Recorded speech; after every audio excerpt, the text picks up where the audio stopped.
Will Donald Trump survive his second term as president?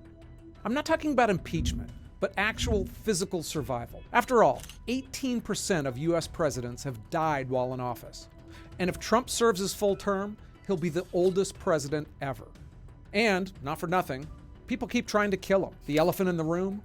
What are the odds that a 78-year-old Donald Trump can survive being president for 4 more years? Hey, I'm Ken LaCourte. I do my best to look past the headlines at uncomfortable topics and give you a nuanced and intelligent overview of things. I figure the world could use a little bit more of that these days. In the next few minutes, you'll learn about longevity statistics for a man of Trump's age, his personal health, including habits and family history, the upsides to being a president that can help you live a longer life, and the downside it carries, especially the risk of violence. All of these details were new to me, and I'm happy to share them with you. Okay, so let's start off with some basic longevity statistics. The government creates actuarial tables for how likely people are to die and how, both through the Centers for Disease Control to figure out how to help people live longer, and the Social Security Administration since they need to send old people checks for the rest of their lives. So first, the obvious. Trump looks really good for his age. He has energy and strength, but he's not a young man. He'll start the presidency at age 78, about 6 months older than Joe Biden was when he was sworn in. The next runner-up was Ronald Reagan, who wasn't quite 70 years old when he started his first term. I will not make age an issue of this campaign. I am not going to exploit, for political purposes, my opponent's youth and inexperience. Looking at Social Security data, a 78-year-old male has an average life expectancy of 9 more years, to age 87. Over the next 4 years, he has a 5 to 7% chance of dying in any single year, essentially giving him a 75.3% chance to survive those 4 years. That's a decently big number, but it's still a 1 out of 4 chance of not making it. Again, these are averages, and I know a lot of people his age who don't look in nearly as good a shape as Trump. In fact, he's already outlived the average American male life expectancy of 76.1 years. But let's look closer into what we know about his personal health profile. First, the good. He doesn't smoke, and he doesn't drink alcohol. Now, smoking is a huge factor in dying early. And drinking? Well, some studies say that a glass of wine a day can help your health, but a lot of people, including Trump's brother, have died from alcohol. And for most people, it doesn't make them healthier. Trump's doctors consistently report good cardiac health with normal blood pressure and cholesterol levels. But it's a mistake to pay too much attention to what his doctors tell us, since politics. I mean, Trump's former physician, Dr. Harold Bornstein, once claimed that Trump would be the healthiest individual ever elected to the presidency, and that his lab results were astonishingly excellent. Now, doctors usually don't talk like that.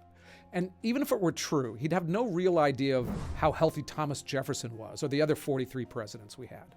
And, not for nothing, his statements sound a lot like some tweets I've read in my life. Presidents and their staff have every reason to let us think they're healthy. In the 2016 campaign, we didn't hear about Hillary Clinton's pneumonia until she essentially collapsed at a 9/11 memorial event. And America never knew about FDR's polio, or even saw an image of him in a wheelchair when he was president. When he ran for his last term, his doctor said he was fine, but he was actually dying and survived only 82 days after being sworn in. Back to Trump. Another good sign for him is that his parents both live long lives. His mother Mary lived to 88, and his father Fred lived to 93, although he was diagnosed with Alzheimer's in his 80s. So the worst part of his health, that we can see at least, is his weight. He talks about his love of McDonald's and red meat, and it shows. He plays golf, which can be a decent exercise, but you can't outswing French fries. Now, how much does he weigh? We just don't know. When he was arrested in New York, they said he was 6'2" and weighed 240 pounds. But when he was processed shortly later in Georgia, they said he was 6'3" and weighed 215. So, I don't know. But he'd be healthier if he was a bit thinner. So another group that tracks longevity is the insurance industry, since they offer life insurance and need to know those numbers. I went to John Hancock's calculator and plugged in what I knew about Trump's health, and it came up with an average lifespan of 90 years old, just a bit better than the actuarial tables themselves. Again though, there's nothing average about Trump, and there's nothing average about being president. And a really good part about being president is that there are a lot of people trying to keep you alive. First, there's the Secret Service. Now, despite the massive problems the Secret Service showed in Butler, Pennsylvania, the president's level of protection is staggering. Wherever he goes, he's surrounded by a human shield of agents, a protective detail that deals with airspace threats, cyber attacks, biological weapons, and an armored limo, the Beast, which is pretty amazing itself. And his medical care is truly extraordinary. The White House Medical Unit was established in 1945 and is a comprehensive healthcare system dedicated to the president, vice president, and their families. It's staffed by a team of military physicians, nurses, and medics, all of whom are on call 24/7. Even Air Force One, the president's plane, is a small flying hospital. It has its own operating room, a doctor, and emergency medical equipment, including a supply of the blood that can match the president's type. And finally, the office protects the president from non-medical causes of death as well. Trump won't be driving his pickup to the market in the snow. He won't be up on a ladder cleaning the cobwebs from the ceiling. Actually, falls are the largest accidental cause of death for older people. I've fallen, and I can't get up. The Secret Service monitors all of his food preparation. They even think of things like making sure when he stays in a hotel, they have an elevator repairman on standby in case he gets stuck. Hey, real quick, if you like this and want to see more, don't forget to subscribe. And also, if I make any substantive mistake here, I'll pin a correction in a pinned comment below. Okay, so there are two big downsides to being president: stress and bullets. The stress that comes with being the leader of the free world is no joke. And presidents are notorious for looking old quickly. Just look at some before and after photos of any recent president, and you'll see the toll it takes. A prominent doctor who studied presidential aging said that because of that stress, quote, the typical president ages 2 years for every year they're in office. Now, intuitively that makes sense, but it turns out to be completely wrong. A study published by the American Medical Association found no evidence that presidents die sooner or age faster. In fact, they lived longer than their peers despite the more wrinkles and the more gray hair. But the other negative I mentioned is deadly serious: assassination. The biggest downside to being president is that a lot of people want to kill you, and sometimes they succeed. 4 presidents, half of those who died in office, were shot to death: Abraham Lincoln, James Garfield, William McKinley, and John Kennedy. That's 9% of everyone who served, which isn't nothing. And the number of assassination attempts is huge. We know of 5 serious attempts against Trump's life himself.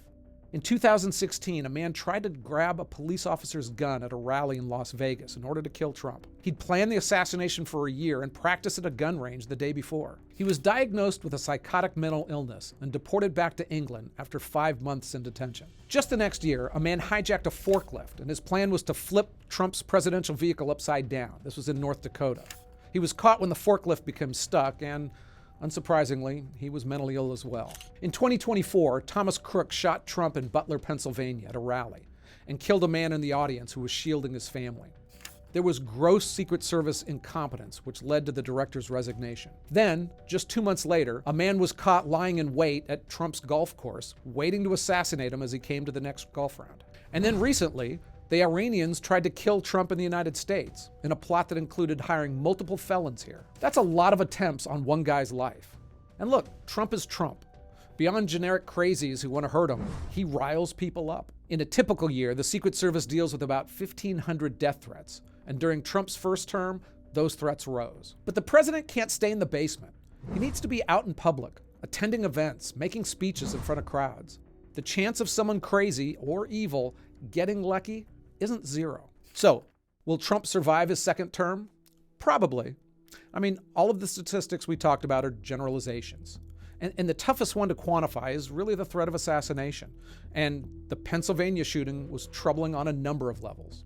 One thing that people immediately noticed was the female agents, from being too short to serve as a shield to, well, this. The Secret Service had a hardcore drive to increase female agents, and many people, including me, questioned whether that made sense or whether it was DEI nonsense that endangered the president. I made this video where I looked deeper into that. Some answers were obvious, but others were more nuanced, including some good reasons to actually have some female agents on the staff. Hey, thanks for watching. I'm active in the comments below, so if you have anything interesting to say, let it rip. See you next time.